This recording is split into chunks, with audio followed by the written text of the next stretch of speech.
Papua New Guinea is a country located in the southwestern Pacific Ocean.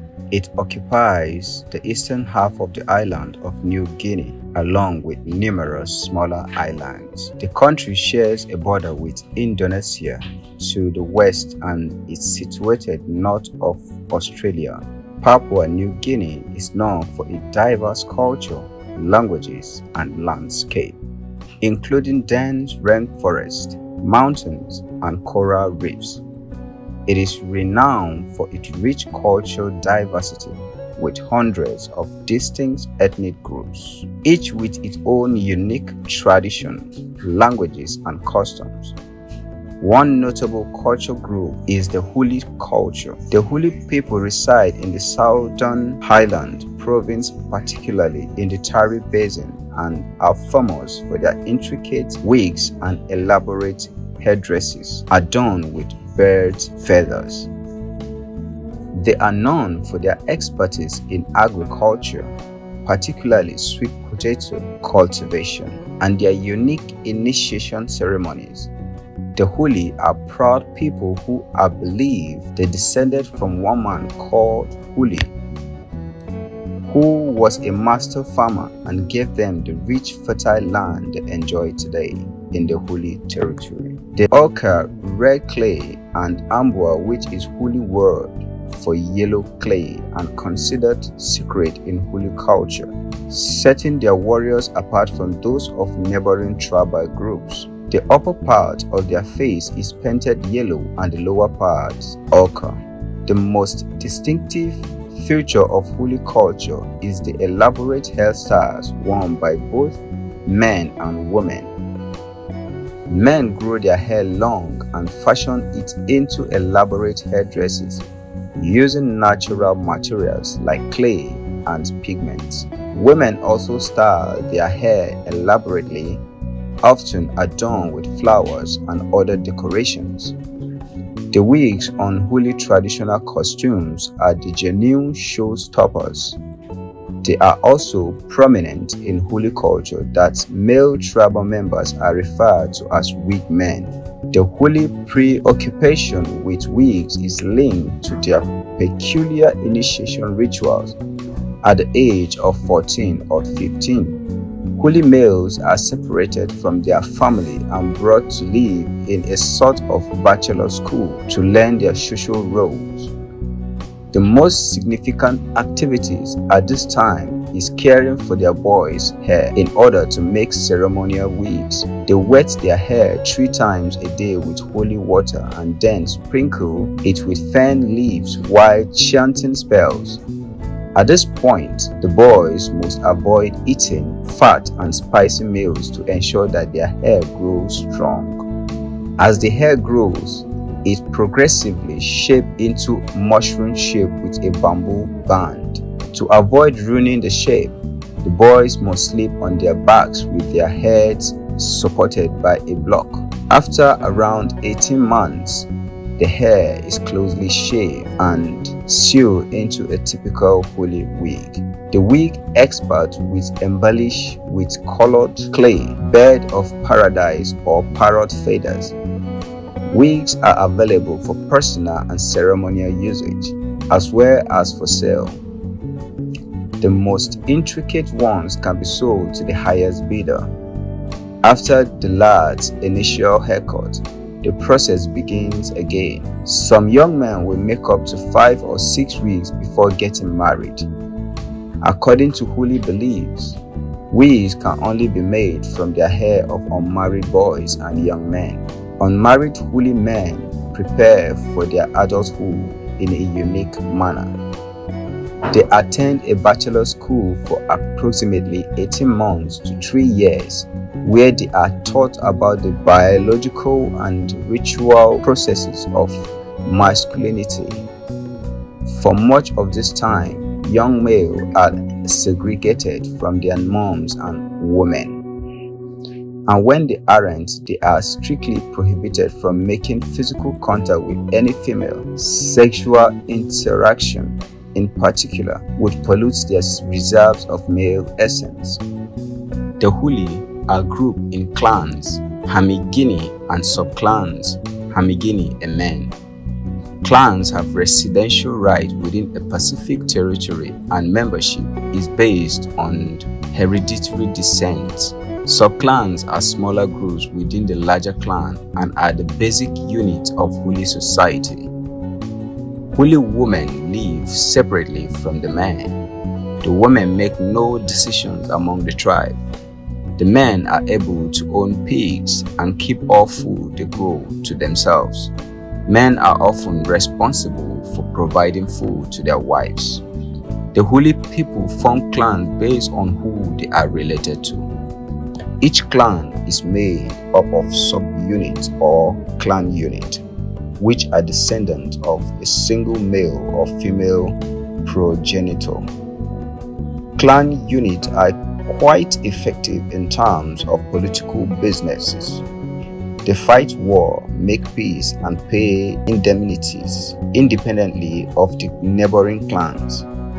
To be an eligible clan member, one must engage in community rights and contribute to the clan's finances. Members of a clan unit do not have to stay on clan territory. Most resident members are multi-local in that they also have residency in other clan units known as Lafog. They continually go from clan to clan in order to strengthen family ties. One aspect of Huli's civilization that distinguished it from other tribes is the presence of separate residence for men and women. There are numerous reasons why they follow this norm. Men avoid women so that their fertility and physical strength can be preserved. They also disliked the menstrual cycle because they believe that menstrual blood weakens a man's skin, causing it to be flabby and dull, inhibits the growth of a large and skinny wig, and accelerates the aging process. Lafig, because of this consideration, men and women rarely mix, except at Christian ceremonies. These anxieties also influence how men see their food. Some males avoid buying goods from the market because they are afraid that a woman has touched it. Fear of a woman's menstrual cycle has an impact on sexual activity.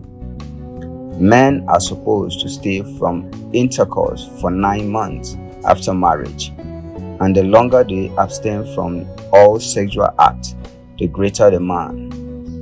Sexual intercourse is restricted during the first 4 days of the month, which are regarded the optimal time for menstruation. When a woman is going through her period, she is isolated from society and forced to dwell in a small hut until it is over. The day after it ends, ladies are only permitted to speak to their husbands from a distance and without looking them in the eye. With each passing day, those constraints become less severe. The only permitted days for intercourse are the 12th through 15th, and if a Huli man does not observe social norms regarding to intercourse times, there will be serious consequences. Each day between the 5th and 11th has a unique impact. For example, on the 5th day, the male will get burned if he had intercourse. On the 7th, his skin will peel. Those societal standards influence how partnerships and formed the well-being of Huli men. Their traditional diet primarily consists of food sourced from their local environment, which includes both cultivated crops and wild resources. Some of the main components of the Huli diet include: they cultivate different varieties of sweet potatoes and consume them in various ways, such as boiling, roasting, or mashing. Huli people also grow various vegetables in their gardens, include taro, yam, beans, and greens like spinach and kale. They engage in pig farming. Pigs hold significant cultural and economic importance for them. It is their main exchange commodity, and they are often used to pay for bride price, death indemnities, as well as ritual payment, and can serve as a source of meat for special occasions and ceremonies. Hunting is practiced by some Huli men, and they may hunt wild game such as birds, wallabies, and other small animals for meat. They also gather fruit from the forest, including bananas, papayas, pineapples, and wild berries, to supplement their diet. While the Huli people are not primarily coastal, those living near rivers or streams may fish as a source of protein. In some areas, particularly those closer to lowland region, sago palm is seen as an essential source of starch.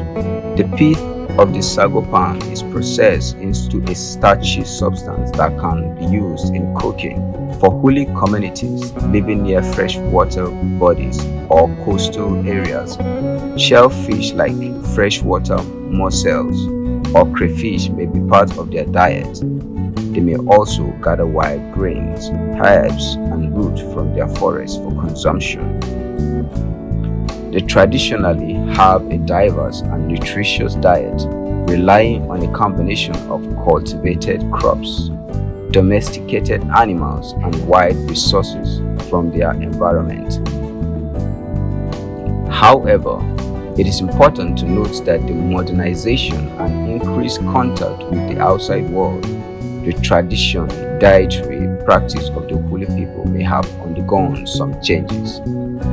The most distinctive feature of Huli housing in their round or oval-shaped hut, known as house tambaran or spirit houses. Those structures serve as ceremonial and communal space where important ritual, discussions, decision-making processes take place within the community. House tambarans are elaborately decorated with symbolic carvings and paintings that represent the ritual beliefs and cultural heritage of the Huli people. Their traditional dwellings are made of grass and are often circular. The tribe's whole male population lives together, often in the village center. The ladies and children live in houses farther away from the center. Apart from the spirit houses, Huli people also build individual family dwellings, which are usually smaller and more basic in design compared to the communal spirit houses. Those family homes are often constructed with bamboo frames and thatched roofs. However, it is important to note that the modernization and increased exposure to Western influence, some Huli people may opt for more modern housing styles, incorporating materials like corrugated iron and concrete into their construction. Nonetheless, traditional Huli housing remain an integral part of their cultural identity and heritage. The Huli people also engage in music and dance, which are frequently performed during festive occasions, ceremonies, and rituals. Traditional musical instruments include drums, flutes, and stringed instruments.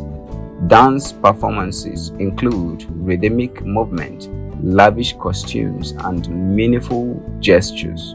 While Huli culture is resilient, it has changed as a result of external factors such as modernity, Christianity, and contact with the rest of Papua New Guinea society. Despite those changes, efforts are being made to preserve and celebrate ancient practices, ensuring that Huli culture legacy is passed down to future generations. Overall, the Huli people cultural identity is profoundly anchored in their ancestral tradition, social institutions, and spiritual beliefs, which add to the rich tapestry of Papua New Guinea culture landscape.